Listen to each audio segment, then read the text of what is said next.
ಇಲ್ಲಿ ಪ್ರತಿ ವರ್ಷದಂತೆ ಈ ಸರಿನೂ ಸಹ 2024 ಡಿಸೆಂಬರ್ ಮಾಗಿ ಉತ್ಸವ ಮಾಡ್ತಾ ಇದ್ದೀವಿ. ಈ ಸರಿ ವಿಶೇಷ ಕಾರ್ಯಕ್ರಮ ಅಂದರೆ ಮಾಗಿ ಉತ್ಸವದ ಮಾದರಿ ದೆಹಲಿದು ಅಕ್ಷರಧಾಮ ಥೀಮ್ನ ಇಟ್ಕೊಂಡು ಒಂದು 55 ಅಡಿ ಅಗಲ, 30 ಅಡಿ ಉದ್ದ ಮತ್ತು ಒಂದು 26 ಅಡಿ ಎತ್ತರದಲ್ಲಿ ಮಾಡ್ತಾ ಇದ್ದೀವಿ. ಇದು ತುಂಬ ವಿಶೇಷವಾಗಿದೆ.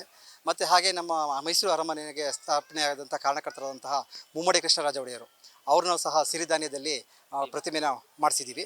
ಮತ್ತು ನಮ್ಮದು ಯೋಧರನ್ನ ಸ್ಮರಣೆ ಮಾಡೋದಕ್ಕೋಸ್ಕರ ಈ ಸರಿ 10ನೇ ವರ್ಷದ ಒಂದು ಸ್ಮರಣಾರ್ಥವಾಗಿ ಕಾರ್ಗಿಲ್ ಒಂದು ಸ್ಮಾರಕವನ್ನು ಮಾಡಿಸಿದ್ದೀವಿ. ಹಾಗೆ ನಮ್ಮದು ಕರ್ನಾಟಕ ರಾಜ್ಯ ಸರ್ಕಾರದ ಯೋಜನೆಗಳಾದ ಪಂಚಯೋಜನೆ ಮಾಡಿಸಿದ್ದೀವಿ. ಮತ್ತು ನಮ್ಮ ಭಾರತ ಸಂವಿಧಾನದ ಪೀಠಿಕೆ ಅದನ್ನು ಸಹ ಹೂವಿನಿಂದ ಅಲಂಕರಿಸಿದ್ದೀವಿ. ಮತ್ತು ಮಕ್ಕಳಿಗೋಸ್ಕರ ಒಂದು ಬಂಡೀಪುರದ ಥೀಮ್ ಮಾಡಿದ್ದೀವಿ. ಪ್ರಾಣಿಗಳು ಮತ್ತು ಪಕ್ಷಿಗಳನ್ನ ಮಾಡಿದ್ದೀವಿ. ಮತ್ತು ಇನ್ನು ವಿವಿಧ ಆಕೃತಿಗಳನ್ನ ಮಾಡಿದ್ದೀವಿ. ಮತ್ತು ಈ ಒಟ್ಟು 6 ಲಕ್ಷ ಹೂಗಳಿಂದ ಈ ಥೀಮ್ಗಳೆಲ್ಲನೂ ಅಲಂಕರಿಸ್ತೀವಿ. 6 ಲಕ್ಷ ಕಟ್ ಫ್ಲವರ್ಗಳಿಂದ ಅಲಂಕರಿಸ್ತೀವಿ. ಅಲ್ಲಿ ಕ್ರೈಸಂಥಮಮ್ ಬರುತ್ತೆ, ಕಾರ್ನೇಷನ್ ಬರುತ್ತೆ, ಡಚ್ ರೋಸ್ ಬರುತ್ತೆ, ಈ ಥರ ಮಾಡ್ತಾಯಿದ್ದೀವಿ.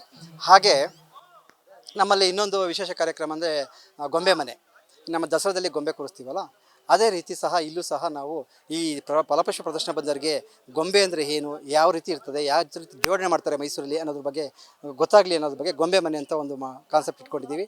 ಮತ್ತು ಆರ್ಟ್ ಗ್ಯಾಲರಿ ಇದೆ. ನಮ್ಮ ರಾಜ ಮನೆತನದವರು, ನಮ್ಮ ಶ್ರೀಕಂಠ ರಾಜ ಒಡೆಯರು, ಮುಮ್ಮಡಿ ಕೃಷ್ಣರಾಜ ಒಡೆಯರು, ನಾಲ್ವಡಿಯವರು ಬೆಳೆದು ಬಂದ ದಾರಿ, ಅವರ ವಯಸ್ಸಿಗೆ ತಕ್ಕಂತಹ ಫೋಟೋಗಳಿದ್ದಾವೆ. ಮತ್ತು ಕುಸ್ತಿ ಅಖಾಡ ಇದೆ. ದಸರಾ ಮೈಸೂರು ಅಂದರೆ ಕುಸ್ತಿನೂ ಸಹ 5 ಗಂಟೆಗೆ ಪ್ರೋಗ್ರಾಮ್ ಇದೆ. ಇನಾಗ್ರೇಷನ್ ಆದ ತಕ್ಷಣ ಅದು ಕುಸ್ತಿನೂ ಸಹ ಈ ವರ್ಷ ಇದೆ. ಮತ್ತು ಹಲವಾರು ಥೀಮ್ಗಳಿದ್ದಾವೆ, ಪ್ರಾಣಿ ಪಕ್ಷಿಗಳ ಥೀಮ್ಗಳಿದ್ದಾವೆ. ಮತ್ತು ಒಂದು 25,000 ಪಾಟ್ಗಳನ್ನ ಜೋಡಣೆ ಮಾಡಿದ್ದೀವಿ. ಈ ರೀತಿಯಾದಂತಹ ಒಂದು ಫಲಪುಷ್ಪ ಪ್ರದರ್ಶನ ಈ ಸರಿ ಏರ್ಪಡಿಸಿದ್ದೀವಿ. ಹೋದ ವರ್ಷದಕ್ಕಿಂತ ವರ್ಷ ತುಂಬ ಅತ್ಯುನ್ನತವಾಗಿ ತುಂಬ ಚೆನ್ನಾಗಿ ಬರ್ತಾಯಿದೆ. ಜನ ಬಂದು ವೀಕ್ಷಣೆ ಮಾಡಿ ಏನು ಇದ್ರ ಬಗ್ಗೆ ಹೇಗಿದೆ ಮತ್ತು ಅಕ್ಷರಧಾಮ ಯಾವ ರೀತಿ ಇದೆ ಅನ್ನೋದ್ರ ಬಗ್ಗೆ ವೀಕ್ಷಣೆ ಮಾಡಬೇಕು ಅಂತ ನಾವು ಕೇಳ್ಕೊತೀವಿ. ಅರಮನೆಗೆ ಬರುವಂಥ ಟಿಕೆಟ್ ಇರುತ್ತೆ ಅಥವಾ ಪ್ರತ್ಯೇಕ? ಇದಕ್ಕೆ ಪ್ರತ್ಯೇಕ ಟಿಕೆಟ್ ಇದೆ ಸರ್. ಇದಕ್ಕೆ ಪ್ರತ್ಯೇಕ ಟಿಕೆಟ್ ಇದೆ.